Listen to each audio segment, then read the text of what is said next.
Hi, my name is Jeffrey Paschal. I'm here to talk with you about how to get over a loved one, specifically a child when he or she dies. This dog is not my dog. It's a random dog, but it's actually kind of cool because it goes with my thought process. I come out here to my son's gravesite often. I try to every day. It's pretty much every day that I have to come out here and pick these up. The wind, oh my gosh. I want to go to another point first. So when something dies, I feel that there's an energy that's released. You know, the energy of the being, of the person, of the animal, and I believe that something else picks up that energy. And like anytime I see something, anytime that something happens, I attribute it to my son Chasm. You know, giving me a hard time. Like right now, Chasm is in this dog. This dog is Nutso, and it's just a random stray dog. And he likes to bite, which Chasm did too. But so, getting over a loss of a loved one, get over a loss of a child specifically. A loved one is different, you know. Sometimes people can live their lives, you know, friends from high school, friends from school, maybe different family members and stuff like that. You know, they lived a life. You know, with a child especially this young, you know, 13 months old, passed away. He didn't get that freedom. He didn't get that chance to really experience life. It was pure. He's pure innocence. Pure innocence. The most loving child you could ever come across. I mean, of course I'm biased, but he was beautiful. He was damn it, Chasm. I know that's you. Quit for a second. Quit, okay? He was beautiful. He was perfect in every way. He would do something and you're like, Chasm, you know, what are you doing? And he'd look at you, just snide little look, sideways glare, and just smile. Just smile. And it was the cutest thing. And of course I'm like trying to cover my mouth because I don't want to smile and let him think that, you know, it's something cool to keep doing. Oh my gosh, what are you doing, dog? You are biting me. That's enough.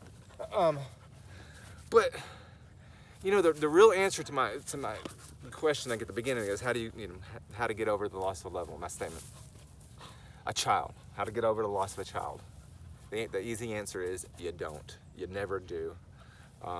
It's the hardest thing I've ever had to deal with in my life, and you're never ready for it. Like, it wasn't like he was a sick child and he had this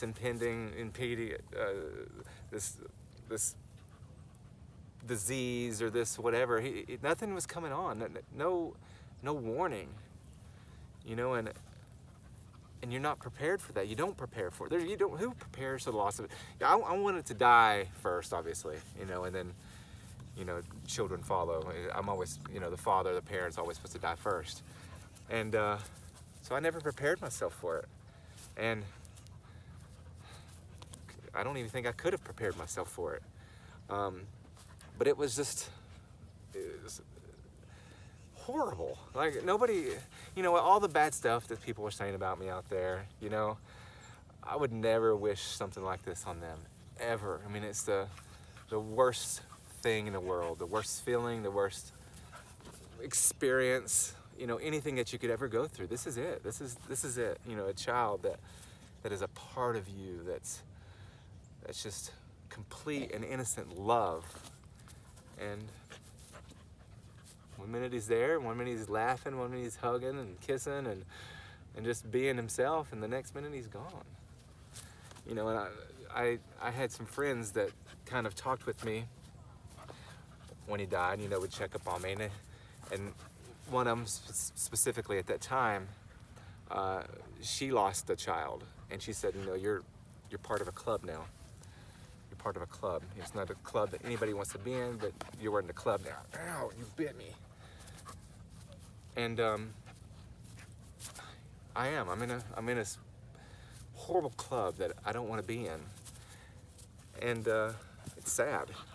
And I honestly think right now that this dog is here to keep me from getting upset. Like, he's keeping my mind occupied, and he's here because I would, you know, anytime I talk about Chasm, I get upset. And he's biting me. But I'm in this club that's just, it's horrible. Yeah, go get him. Horrible club. But nonetheless, I'm in it, and I lost him. And then I had another friend that lost his child through violence, and that's sad. That's horrible. You know, seeing that the dog's gone, I'm starting to really take it in. But oh, now you're coming back to make sure I'm all right. But you know, the easy answer is you'll never get over it. I mean, I've come out to this grave all the time. I made a little fencing around the grave, and I've planted some bulbs. So every spring and winter, when tulips come up, all kinds. I have different bulbs that come up at different seasons, and they're really neat. I got here some lilies, I guess, and you know, of course, you got these fake flowers that blow over, like I said, every time. And it's him. I know it's him. I know it's him messing with me. But the thing about, you know, losing somebody that you're close to, you know, anything that happens now, I give an excuse. Like, the reason it's raining, you know, is Chasm. Yeah, I know you're making it rain because I don't need it to rain right now. Or the sunny, oh, this is beautiful. It's sunny. Thank you, Chasm. Thank you, sweetheart. Or just anything. You know, the overcast right now it's a gloomy time. I'm sad. You know, I had to come here. I came here straight from work is the reason I look the way that I do right now. A stick got stuck in my eye, or jabbed in my eye when I was working today. But I needed to be here. I needed to be here. I needed to talk about him. I needed to feel him, his presence, his love.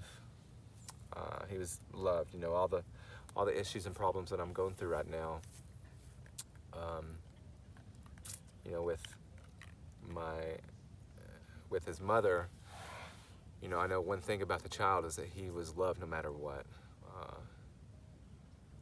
And you know, in this situation, you know, you know, even though there's a lot of animosity or resentment or jealousy or whatever's going on, you know, I feel for her. I still feel for her. You know, she birthed him. You know, I was there to cradle him as he came into this world, but you know, she carried him for 9 months. But there's no real way to deal with it, and it's sad but true, and that is a no. But I'm even talking to him like I would Chasm. But it's just something that, you know, a few of us have to go through, and you're never prepared. I didn't do any research after I did research while he was in a hospital to try to figure out if I can, you know, how can we save this, you know, my little guy. But it was all for naught.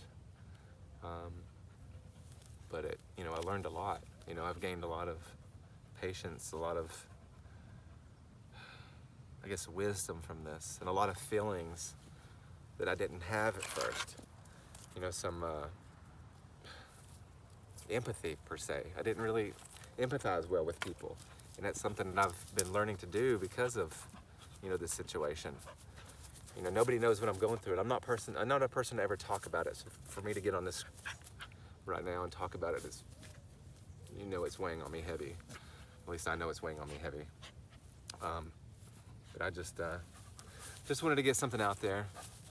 I'm gonna add more to it. This thought process. But right now, this is what I'm feeling. So thank you for listening. If you have any questions, don't hesitate to ask them. You know, I'm not into getting personal about my son dying, but I can get personal to the fact, you know, what feelings and what I do to cope or what I do to get over it, because he's on my mind often. I mean, when I say often, I mean all the time. I mean, that kid pops in my head. You know, when I look in the mirror, I see the child. I mean, this is my little mini-me. This is my little twin. And he was a special, special boy.